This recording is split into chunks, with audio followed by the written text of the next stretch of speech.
ঈদের বাজার ধরতে ব্যস্ত সময় পার করছেন টাঙ্গাইলের তাঁতের শাড়ির কারিগররা।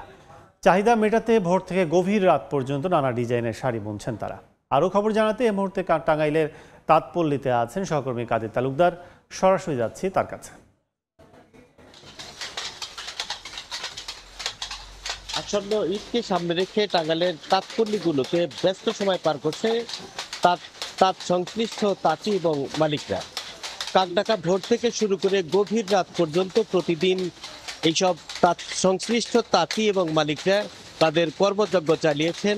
তাদের বাহারি ডিজাইনে তারা শাড়ি তৈরি করছেন প্রতিদিনই। তাদের প্রত্যেকেই লাভবান হওয়ার চেষ্টা করছেন তারা।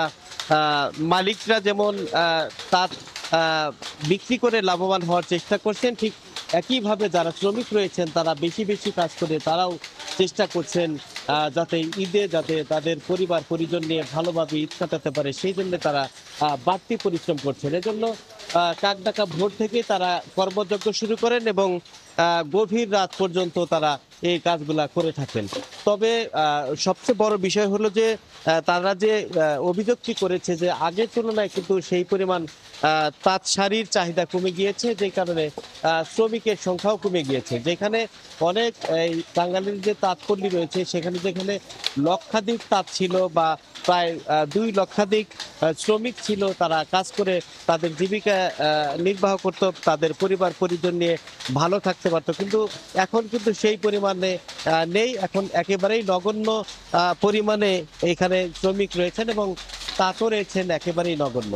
তারা আমাদেরকে বলেছেন যে এই যে টাঙ্গাইলের যে তাঁতপল্লী, সেই তাঁতপল্লীতে তাঁতের গৌরব এবং তাঁতের ঐতিহ্য থাকলেও দিনে দিনে কিন্তু এর ব্যবহার কিন্তু কমে যাচ্ছে।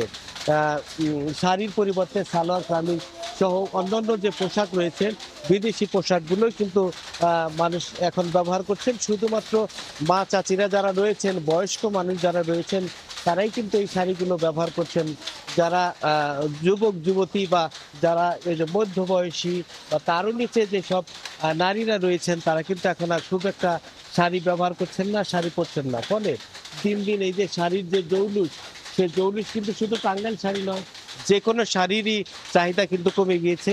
তবে আমরা শুধু টাঙ্গাইল শাড়ির যারা মালিক রয়েছেন তাদের সাথে বা যারা সংশ্লিষ্ট রয়েছেন তাদের সাথে আমরা কথা বলেছি এবং তারা আমাদেরকে বিষয়টি নিশ্চিত করেছেন যে আসলে দিন দিন আমরা যতই চেষ্টা করছি, এখানে কিন্তু টাঙ্গাইলের যে শাড়ি রয়েছেন সেই শাড়ির চাহিদা কমে গিয়েছেন। তবে ঈদ বা যে কোনো উৎসবকে কেন্দ্র করে অন্য অন্য সাধারণ সময়ের চাইতে কিন্তু কিছুটা চাহিদা বৃদ্ধি পায় এবং চাহিদা বৃদ্ধির কারণে তারা অনেকটা কিছুটা লাভবান হতে পারে বা তাদের যে ঐতিহ্য বা তাদের যে সেগুলো তারা ধরে রাখতে পারছে এবং তারা মনে করছে যে এই অতি খুব জরুরি ভিত্তিতে সরকারিভাবে যদি ব্যবস্থা না নেওয়া হয় তাহলে হয়তো তারা এটি টিকিয়ে রাখতে পারবে না। তো এই ছিল আসলে আমার কাছ থেকে টাঙ্গাইলের তাঁতপল্লীর বিশেষ খবর। ঈদকে কেন্দ্র করে তাঁতপল্লীর ব্যস্ততার খবর জানতে এতক্ষণ ছিলাম টাঙ্গাইলে।